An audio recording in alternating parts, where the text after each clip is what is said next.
A mysterious whisper, a death-defying tumble, and one midnight dove. 10 women rewrote Desire on live TV. Can you guess whose secret almost toppled a network? Drop a guess. Answer at the end. Stick around to learn which angel nearly bankrupted ABC overnight. She sprang from Manhattan's literati, tall, tousled, audacious behind an acoustic guitar. Early cafes loved her confessional folk, yet panic attacks shadowed every booking. Then came one breath-stealing session in late '72. Producer Richard Perry rolled tape. Simon poured raw hurt into You're So Vain. Stations lit up overnight. Suddenly, every columnist demanded the mystery man's name. Uncredited backing from Mick Jagger fanned the frenzy. Doubters said the shy songwriter couldn't rule an arena. She countered in crushed velvet bell-bottoms at Madison Square Garden. 30,000 voices finished the chorus for her. Grammy Gold followed. But whose name hides in that whispered second verse? Stay tuned. An Air Force nomad, she learned reinvention with every base transfer. A near-fatal 73 crash shattered her jaw and dreams. Surgeons rebuilt both. Hollywood still brushed her off until Dallas asked for a smoldering brunette to spar with J.R. Ewing. Long days, sexist producers, and tabloid pressure followed. Some nights, she iced swelling cheeks between takes. Principal fought back, renegotiated her pay, then launched a trailblazing skincare empire, Principal Secret, funding it with the show's cliffhanger payoff. How did one wedding night plot twist the network's arm? More on that soon. Born to volatile screen legend Klaus Kinski, teenage Nastassja fled chaos for film sets. At 14, she haunted Wim Wenders' The Wrong Move. Roman Polanski spotted her, cast her in Tess, and the Paris press exploded.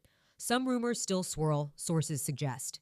Critics, however, praised her ethereal grit. A Golden Globe crowned her in '81. Yet headlines fixated on a single Richard Avedon portrait. Kinski, nude, coiled with a live boa. Equal parts innocence and danger. What unseen scars did that shoot leave behind? Stick around. She glided through Paris like night jasmine. Cool, untouchable. Yet childhood kept her in Sister Françoise d'Orléac's shadow. D'Orléac's fatal 1967 crash forced Catherine forward alone. By 1970, she was France's reigning siren, but she rejected Hollywood's blank checks. Instead, she risked scandal at home, portraying an upscale prostitute in Belle de Jour and signing the 1971 Manifesto of 343, demanding abortion rights. Catholic papers cried immoral. Sponsors fled. Chanel swooped in. Towering billboards crowned her the face of number 5, embodying modern French freedom. On set, she kept a yellow pad of causes to fund. During 1975's The Last Metro, bomb threats rattled the crew. Deneuve just lit another Gauloise and barked, "Tournez!" The smoke cleared, but one forbidden perfume note still haunted the censors. A shy Houston Baptist, Jaclyn shot shampoo ads to fund acting class. After Farrah Fawcett quit Charlie's Angels, network suits predicted freefall. Smith arrived pre-dawn, drilling martial arts until her knuckles bled. Determined Kelly Garrett would be brains, not just bounce. Ratings rocketed past season 1. Critics still wrote angelic but empty. Nights, Smith audited business lectures, quietly negotiating rights to her own name. Wild in 1970s TV. In 1985, she partnered with Kmart. Analysts sneered. First-year sales topped $100 million, birthing the celebrity fashion boom. Yet an Angel's backstage salary revolt almost scuttled the deal. Which halo slipped? Stay tuned. Vegas lights crowned her the female Elvis. Mid-show at the Sahara, a platform malfunction hurled her 22 feet onto concrete. Jaw wired shut, arm broken, spine cracked, papers drafted obits. She refused them. Husband Roger Smith wheeled a hospital bed into their living room. Rehab meant soup cans for weights, Elvis tunes for timing. 10 weeks later, she headlined Caesar's Palace, still bruised, still shimmying. A television special grabbed an Emmy. Oscar nods followed. On screen, shattered spotlight fades, glitter curtain rises. But whispers claim Elvis visited that hospital room. What secret promise did he leave behind? The Aussie girl next door hummed country pop hits that warmed AM radios. But critics tagged her too vanilla for disco-mad America. Capitol shelved her next single. Momentum stalled. Enter producer Alan Carr waving a pink script titled Grease. Olivia hesitated. At 29, she felt ancient for high school plaid.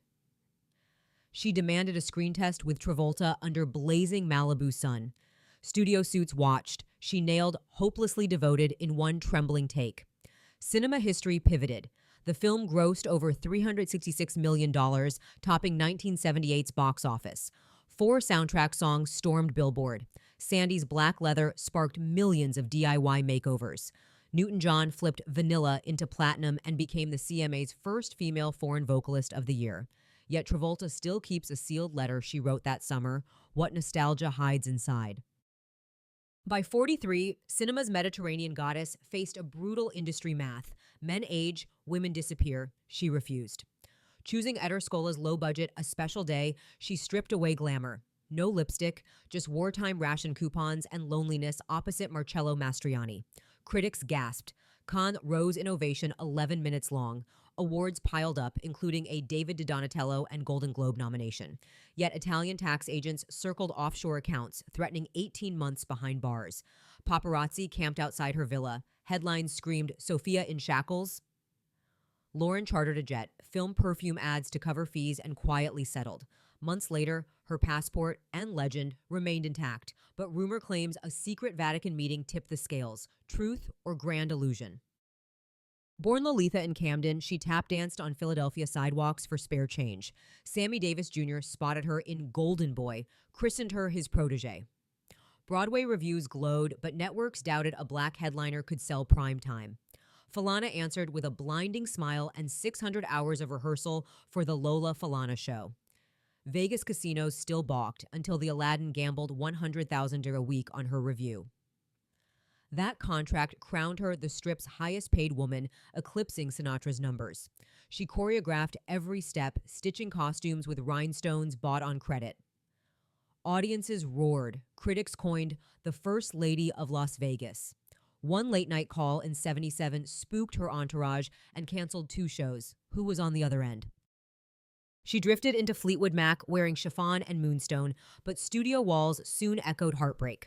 Lindsey Buckingham scrawled revenge riffs. Stevie answered with Dreams, penned in 10 stormy minutes. Producers taped mattresses to windows, trying to muffle raging arguments and smoldering guitars. Cocaine budgets rivaled string sections. Warner execs braced for disaster. Instead, rumors exploded. 11 weeks at #1, over 40 million sold to date. Nicks twirled on stage, her crystal visions masking bleeding vocal cords and a 1,000 a day habit. Pundits called her a mystical mirage, yet Rolling Stone crowned her reigning queen of rock and roll. But during one late-night mix, a lone white-winged dove perched outside the control room glass. What omen did the nightbird whisper? Stay with us. The 1970s were a tidal decade. Second-wave feminism collided with a roaring sexual revolution. Cable TV beamed fresh glamour into suburbia, while vinyl singles spread anthems faster than telegrams. Advertising proved soft power could rival box office muscle. Magazine covers crowned overnight legends. Paparazzi flashbulbs never blinked. In that pressure cooker, our 10 heroines turned censorship, addiction, and glass ceilings into launch pads. Perfume ads, sitcoms, and Vegas marquees became political battlegrounds. Their victories carved a wider runway for today's queens of pop and screen. From Simon's Riddle chorus to Nicks's white-winged omen, every cliff-edge choice shouted one truth: control your narrative or vanish. These women weaponized allure, yet deeper still, they claimed authorship of lyrics, contracts, and destinies. Their risks stitched a louder cultural fabric. So when You're So Vain hits your playlist or Sandy's Leather pops on TikTok, remember, every iconic image hid a storm, and behind every storm stood a woman steering. Next episode, Top 10 Sexiest Women of the 1970s, Part 3. Smash like, tap subscribe, and fact check me down below. Your hot takes make the story sharper.